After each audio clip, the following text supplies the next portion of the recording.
drift around the poo box. Jeez! You crashed it into a porta potty? Yes. I guess I was just really focused on holding my breath because of the, the massive stank. Okay. Yeah, I get it. And the steering trim kept... Nope, I don't want to hear it. Go find me the lumber stretcher. Well, at least he already fixed it. So I'm going to show you a few features on the car. Then I'm going to show you my favorite drift session ever because it was with this car. This car controls really nicely. Then I'll show you the repair, which is probably like 10 seconds of video. And then we're going to try again. First off, listen to this solid clunk. As amazing as these clips are, it's time to remove them. The body has gotten a little bit of damage. Keep in mind we have already run it twice now. Oh, but hold on. First off, it is a beautiful car. Oh yeah. The side skirts are real nice and low to the ground. We call those pebble ticklers. This will only take a 2S battery. Supposedly there's gonna be a brushless version that will take 3S. It's got a decent ESC, being a WP1060. It's got oil-filled shocks, beefy, chunky plastic chassis, reinforcement down the middle, air diffuser, big old foam front bumper, metal axle shafts, metal differential gears. It is a plastic spur gear, metal center drive shaft, a blue aluminum to be exact. Then we got a blue servo saver in there. Very powerful servo. This is the first out of the 3 HSPs where the steering trim did keep coming out of alignment. It comes with this battery and this charger. This is better than what you usually get out of an RTR, especially in this price range. It can charge a 3S, even though the way this car is now, it cannot take one. 3500 milliamp 30C. We get decent life out of these. It's usually around 15 minutes, I think. I misplaced the manual to it, but this is the HSP buggy we just reviewed not long ago, and it does show you all your parts breakdowns, a list of all the parts that you need. All the steering linkage has been very strong so far. There is not a whole lot of play, which really adds to its stability. The plastics on this are very stiff and sturdy, which really helps its controllability as well. Because when stuff is all kind of flexible, when you go to take a turn, these arms might bend. On the flip side, if you crash into something, for example, a porta potty, being that they don't flex, they just break.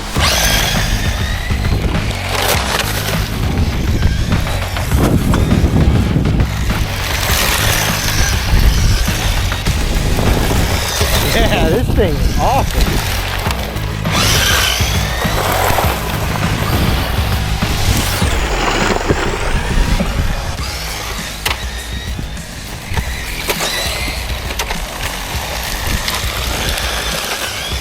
Yeah.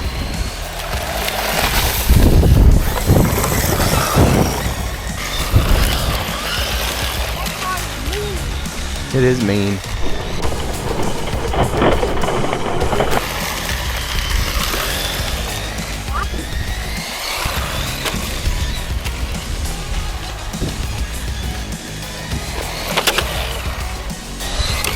Whoa.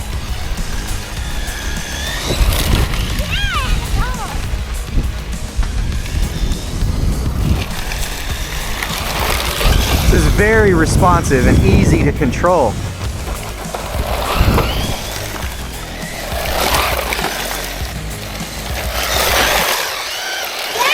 I clipped your shoe with the wing. That was so awesome. Yes!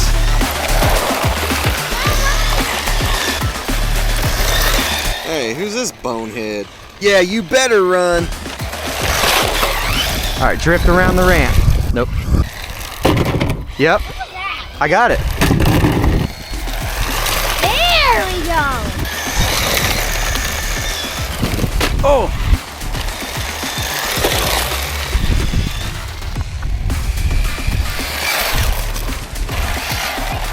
$24. Gosh.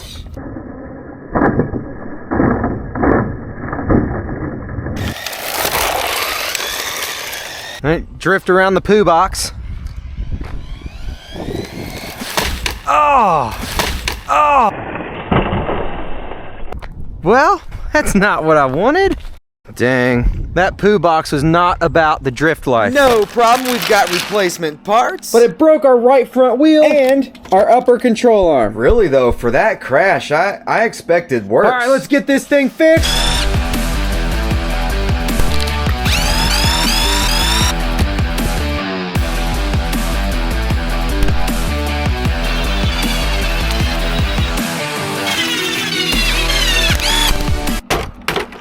not a gorgeous car. All right, well, what about a troweled concrete finish?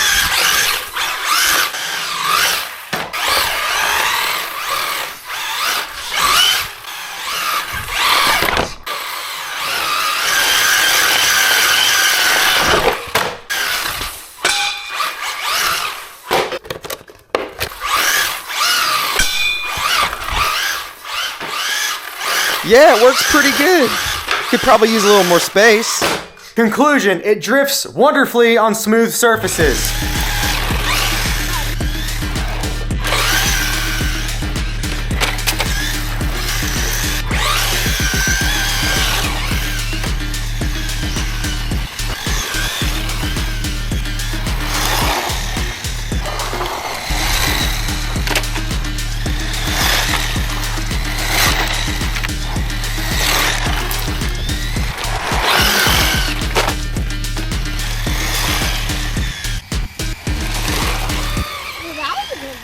The steering does have to be adjusted every now and then.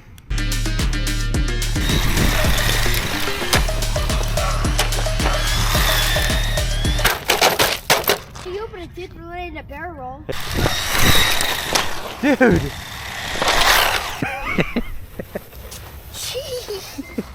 Who knows what all these car tracks came from? This was definitely a fun time. Now, it was more fun out in that parking lot because it has a slicker surface. Was not wanting to drift as well out here in my street. It just doesn't have quite the power to break loose on not smooth surfaces. Now, there's nothing fresh about that school parking lot. It's just smoother, I guess. Now that crash into that porta potty was pretty fast. I mean, that was very close to its full speed. It loses its steering trim really easily, and it was veering left already. And it did that several times. You readjust it, and then it'll start veering to the right after a minute. The other two HSPs that I reviewed did not do that, so I don't know if it's a defect or if it's just because the tires are so sticky. Now these wheels are already cracking a little bit. All four of them are like that, and I don't know why. They shouldn't do that so easily. In fairness, drifter tires don't usually last very long, so when you gotta get a new set, get something different.